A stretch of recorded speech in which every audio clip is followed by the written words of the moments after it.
Pessoal, dando continuidade à nossa aula de agravo de instrumento, eu precisei repartir porque tive um problema aqui de tecnologia e não conseguia mais voltar aqui para a tela da câmera.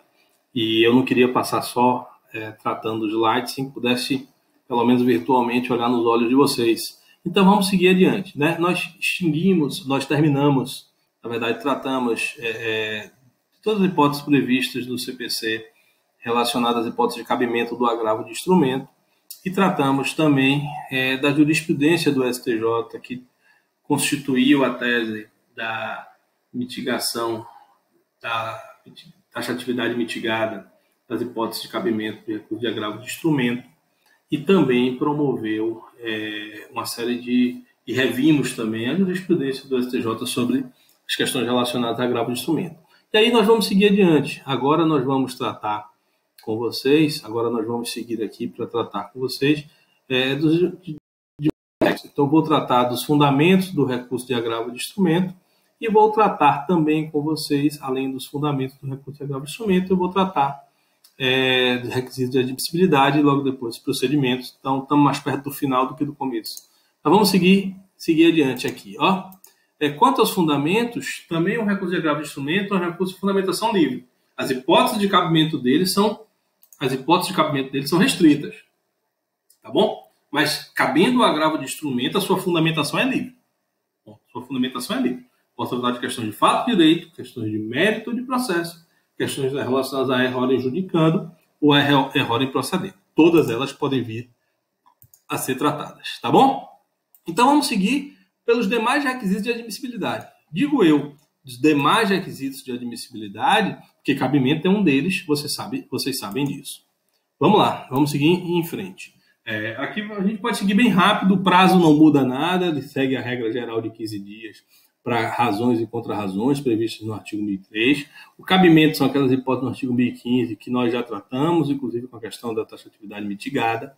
Legitimidade também não muda nada, partes, Ministério Público, quando sua intervenção e terceiro juridicamente interessado, na forma do 996, que a gente estudou a parte de teoria dos recursos. Interesse, a mesma coisa, interesse recursal na forma do artigo 1000, e sim, cabe preparo no agravo de instrumento, ok? Agravo de instrumento é um daqueles recursos em que se exige o preparo, inclusive se for o caso de processo físico, porte de remessa e retorno, tá bom? Então vamos lá, vamos seguir adiante. Quanto à regularidade formal, está prevista no artigo 1016 e 1017. E aqui a gente vai ver que tem, uma peculiaridadezinha, que é sobre a interposição no juízo do juízo ACO, do juízo inferior, da petição informando. Mas eu já trato disso daqui, que também perdeu muito da sua importância.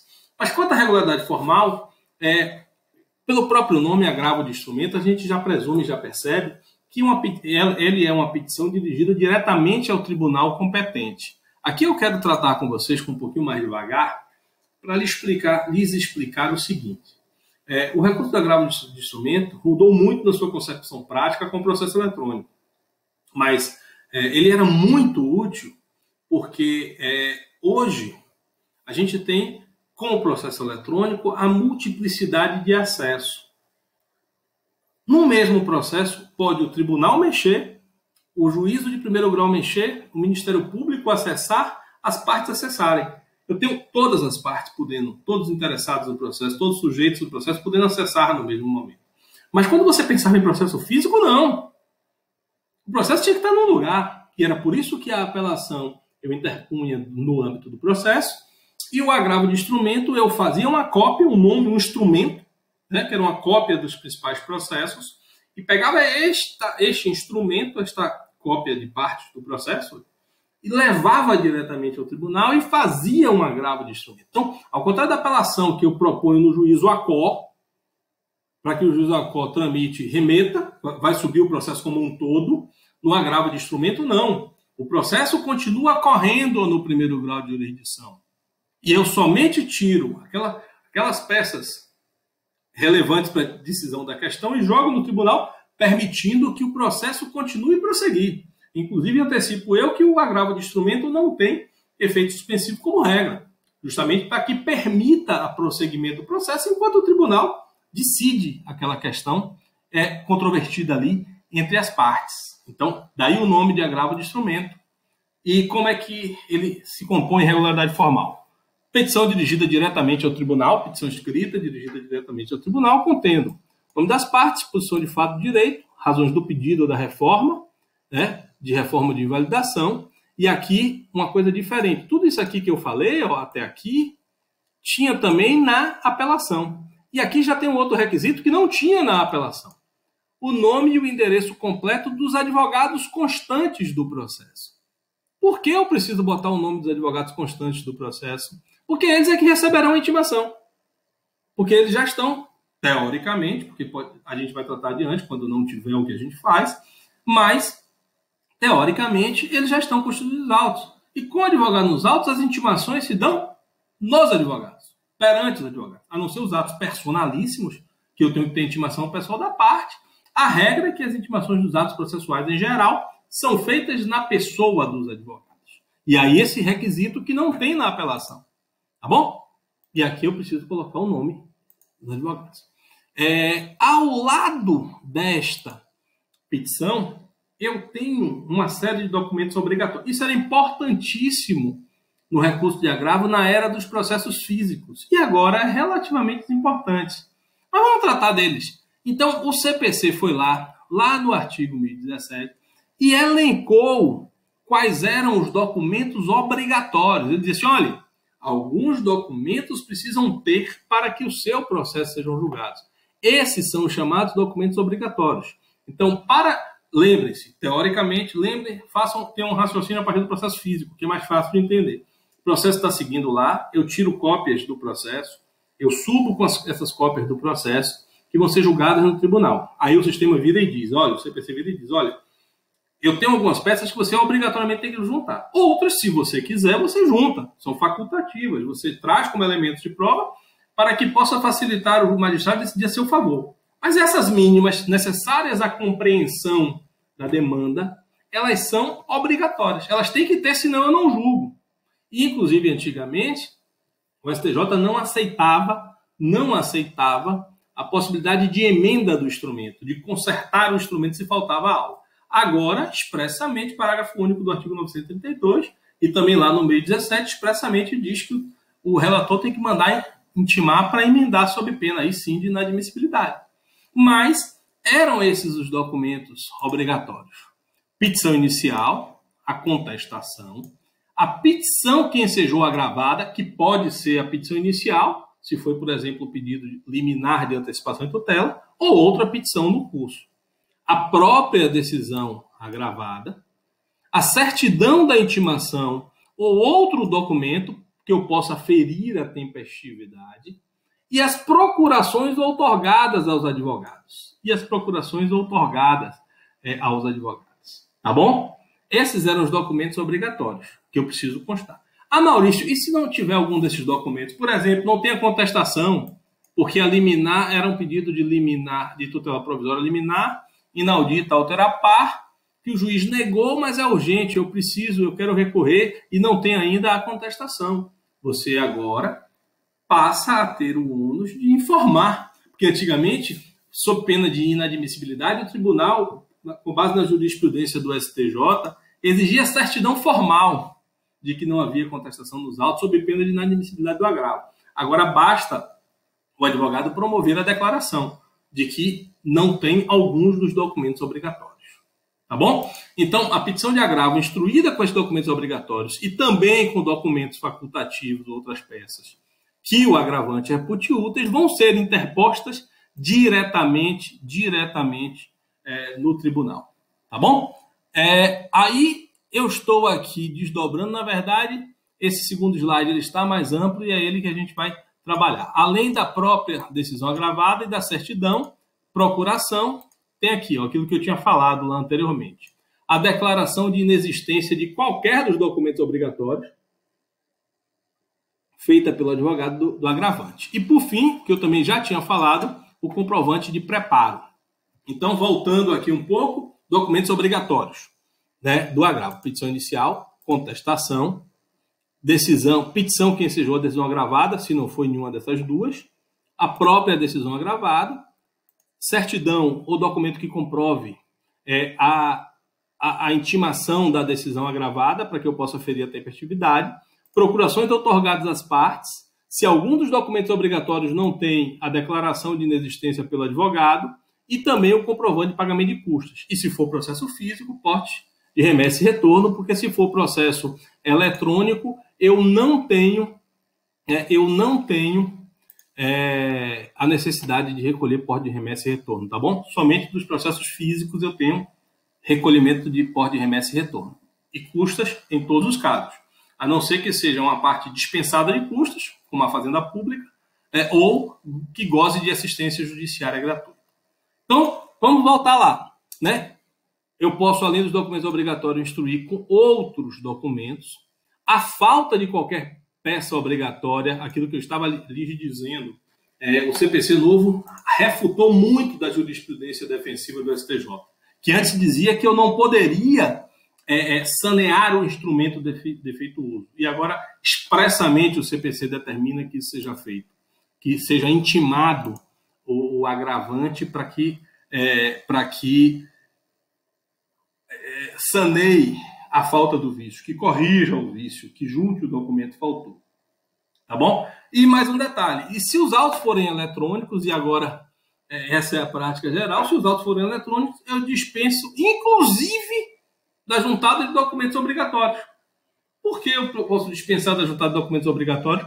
Porque o próprio tribunal vai poder acessar o processo eletrônico. Ele mesmo vai e acessa o processo eletrônico, tendo em vista essa multiplicidade de possibilidade de acessos.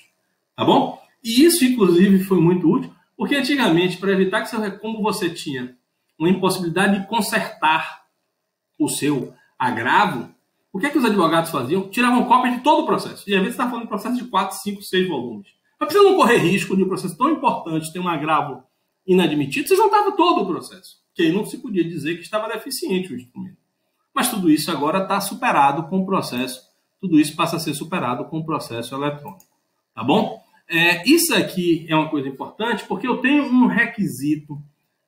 Eu tenho um requisito específico do agravo de instrumento, que só ele tem. E mais específico ainda, que hoje ele é específico apenas para os processos físicos. Apenas para os processos físicos. Que é o dever de juntar uma petição no processo originário informando que você interpôs o agravo. Porque ao contrário da apelação, em que eu interponho nos próprios autos,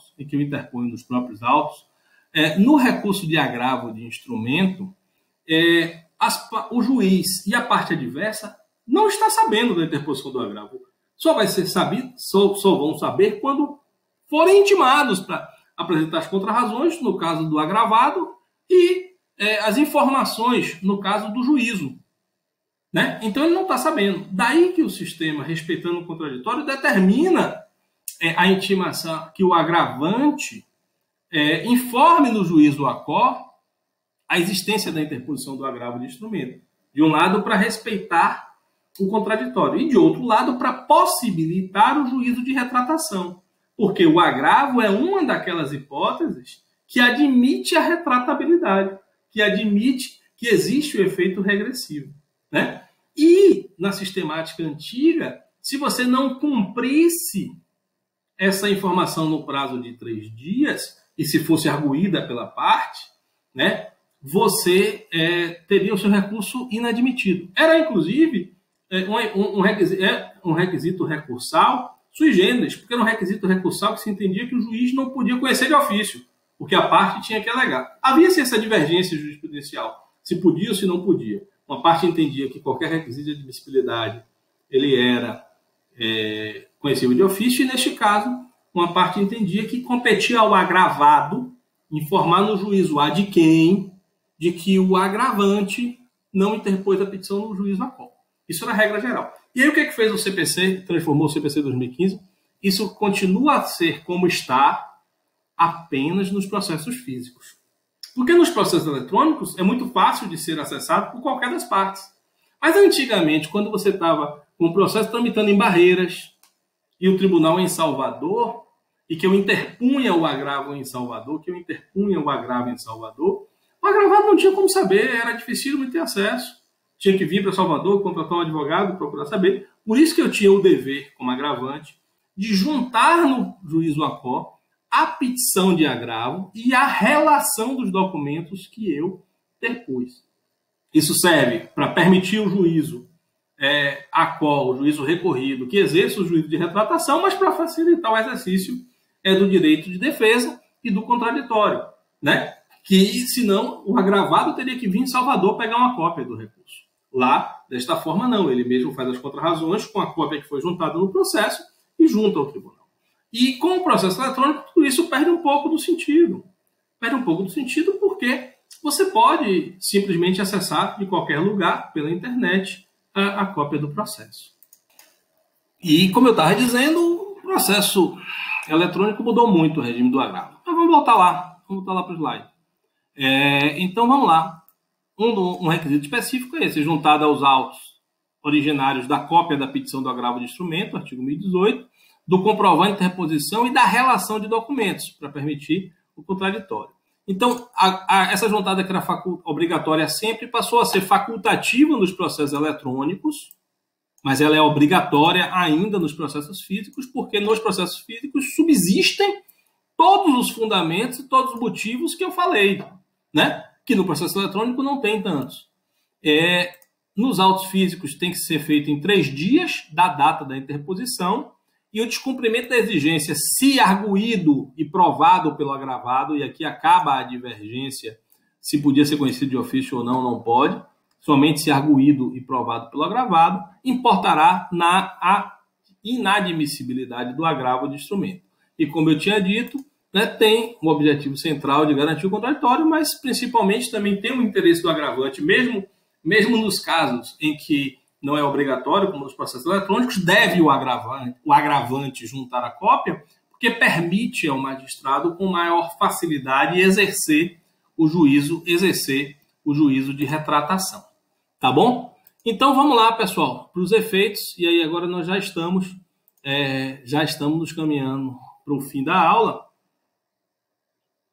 E quanto aos efeitos, eu reitero aqui para vocês que tudo aquilo que eu disse em teoria dos recursos se aplica. Eu só vou tratar aqui aquilo que for de relevante no âmbito do agravo de instrumento. Sobre efeitos, o que é relevante a gente tratar? Então vamos lá. Primeiro, efeito suspensivo. Como regra, o agravo de instrumento não tem efeito suspensivo. Mas, como a gente já falou, efeito suspensivo é antecipação de tutela recursal. E poderá o magistrado, mesmo nas hipóteses que não tem efeito suspensivo, conceder efeito suspensivo. O relator tem esta competência, tá bom? Eu requeiro na própria petição do agravo, não preciso de petição em separado, como é na apelação, porque na apelação eu posso precisar do efeito suspensivo antes do processo chegar no relator, e aqui não, aqui eu já interponho no tribunal, que já automaticamente distribui e automaticamente atribui a relator, e este relator pode apreciar o efeito suspensivo sem problema. Não tenho aqui tudo isso que eu já falei. Isso aqui não precisa ter maiores leituras, mas é aquela lógica geral de que a antecipação, o efeito além do efeito suspensivo, né, que é matéria de antecipação da tutela recursal, eu posso ter o que antigamente, pessoal, se chamava de efeito suspensivo ativo, o que não existe. O efeito suspensivo ele é sempre omissivo do prosseguimento do processo. Mas o que eu posso querer, na verdade, é uma medida ativa. Porque eu quero um efeito suspensivo, por exemplo, se o juiz deferir uma medida no juízo ACO e eu quero cassar essa medida. Então eu quero que suspenda-se o processo, suspenda-se os efeitos dessa medida. Mas, às vezes, eu quero uma medida no processo. Eu pedi uma liminar que foi negada. Então, nesse caso, não me adianta o efeito suspensivo. O que eu quero, na verdade, é uma antecipação de tutela recursal. Eu quero é que o tribunal me dê aquilo que o juízo de primeiro grau negou. Porque no efeito suspensivo eu quero suspender o que o juízo de primeiro grau deu. E na antecipação de tutela recursal, distinta do efeito suspensivo, o que eu quero é que o tribunal me atribua, me entregue conceda aquilo que o juiz negou. E aí, essas duas hipóteses podem vir a ser tratadas pelo relator. Tanto a concessão do efeito suspensivo, quanto efeito suspensivo padrão, né? Quanto nos agravos aqui. Padrão nos agravos de instrumento, como eu posso requerer a concessão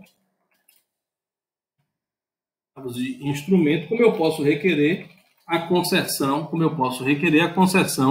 de tutela recursal, tutela provisória, né, na fase recursal. E aí o tribunal, por seu relator, é quem irá conceder ou negar. Não tem nada que eu possa tratar com vocês sobre efeito devolutivo. Tudo aquilo que eu já tratei anteriormente se aplica, se não tem nada de peculiar nesse ponto. O efeito devolutivo na extensão, profundidade, nada peculiar. Mas sobre efeito regressivo é só a lembrança de que o agravo possui efeito regressivo, né? Em todos os agravos possui-se o efeito regressivo. O juiz pode voltar atrás e, se ele informa isso ao tribunal, o agravo perde o objeto. Se ele, na verdade, informa ao tribunal que exerceu o juízo de retratação e retratou a integralidade da decisão recorrida, a consequência será que o agravo perderá o objeto. Tá bom? Para terminar, vamos tratar aqui, pessoal, do procedimento do agravo. Ao contrário da apelação, que eu tenho um procedimento duplo no juízo ACO e no juízo adquem, todo o processamento do agravo é feito diretamente no tribunal, diretamente no juízo adquem. Tá? E não tem grandes complexidades, não. Como nós já vimos, nós vamos interpor o agravo diretamente no tribunal, tá bom?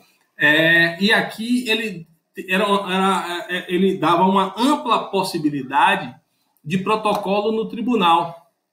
Por quê? Porque aquilo, na época do processo físico, e em um estado, especialmente estados grandes, como é o caso da Bahia, a interposição do processo direto no tribunal era um problema.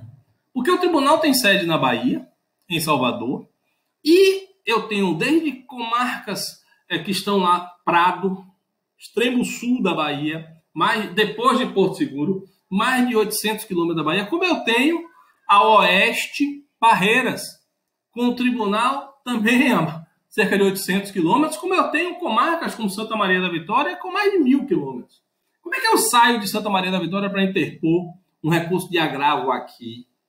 Isso era extremamente complicado, isso foi evoluindo com o tempo, permitindo esse protocolo pelo correio, e aí discutia-se se a tempestividade era ferida no momento do protocolo, no momento que ele chegava no tribunal, e você tinha toda uma complicação, e o CPC foi muito benévolo de 2015 nesse particular, para admitir a mais ampla possibilidade de interposição do agravo.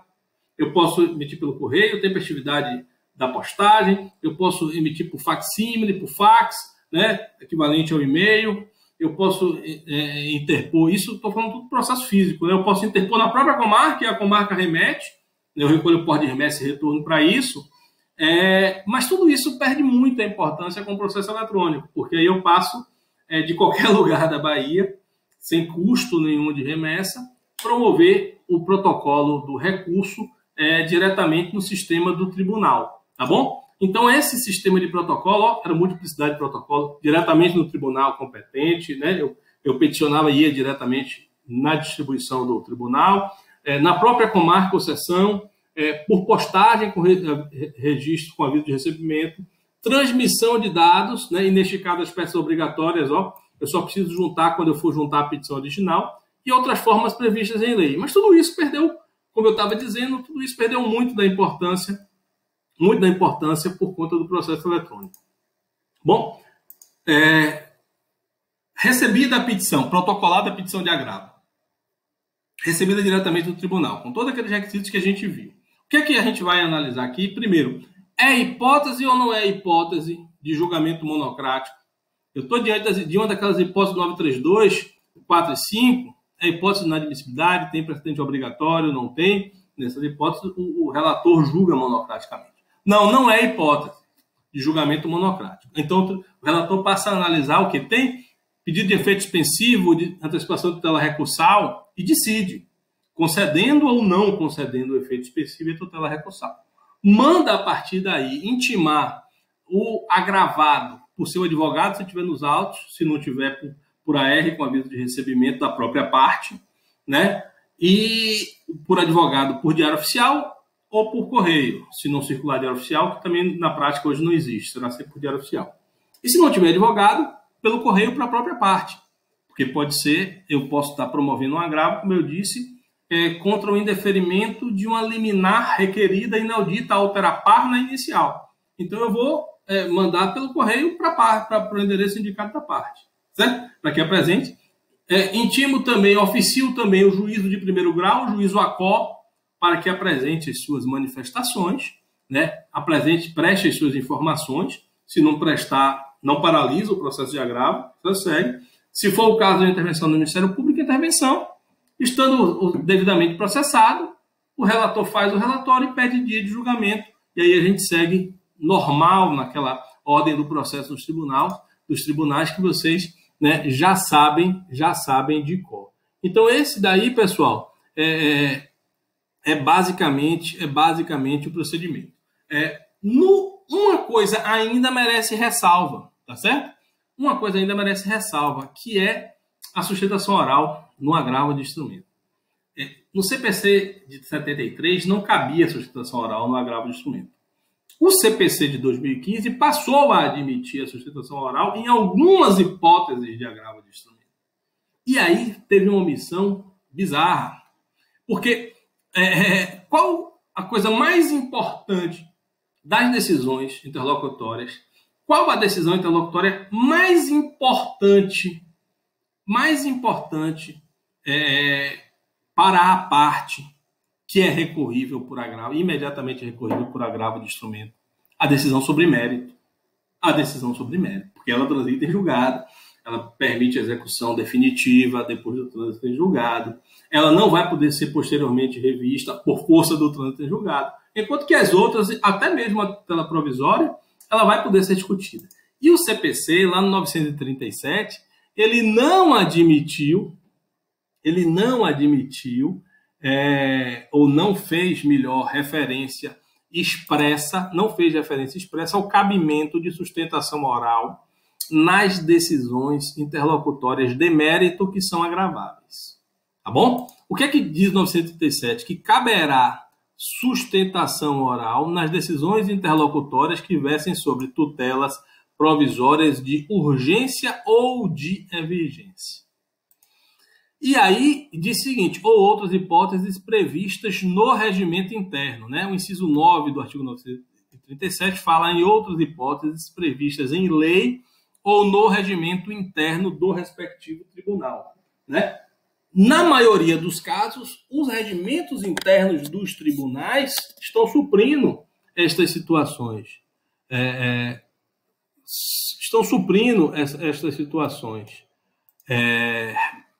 Me perdoem aqui ter saído. Os regimentos internos estão suprindo estas omissões e garantindo a sustentação oral nos agravos de instrumento sobre o mérito. Tá bom?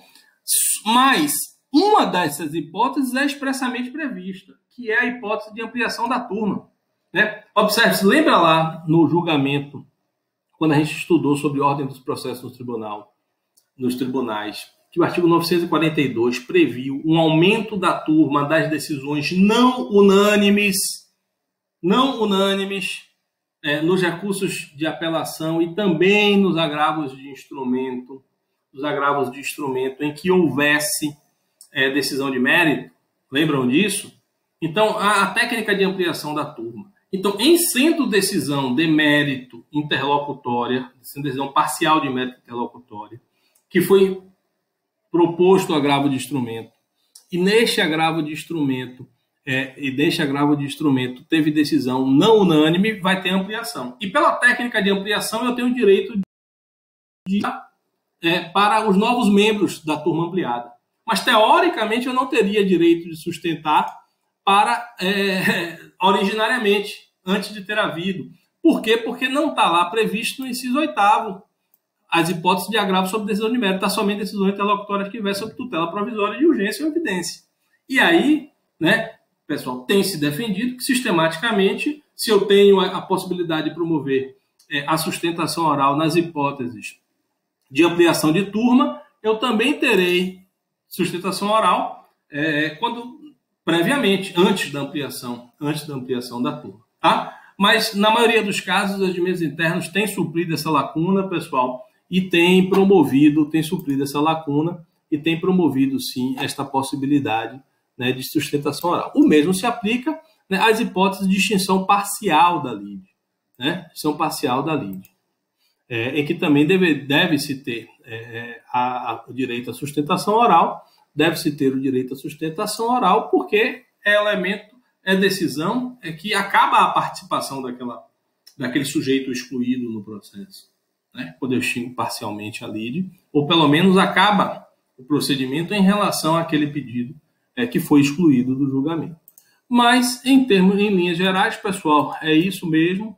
É isso que eu queria falar com vocês sobre agravo de instrumento, e vamos nos encontrar em nossa aula síncrona para tirar as nossas dúvidas e colocar a conversa em dia e alinhar todo esse conhecimento aí. Então, muito obrigado a todos. Vamos em frente. Um abraço forte.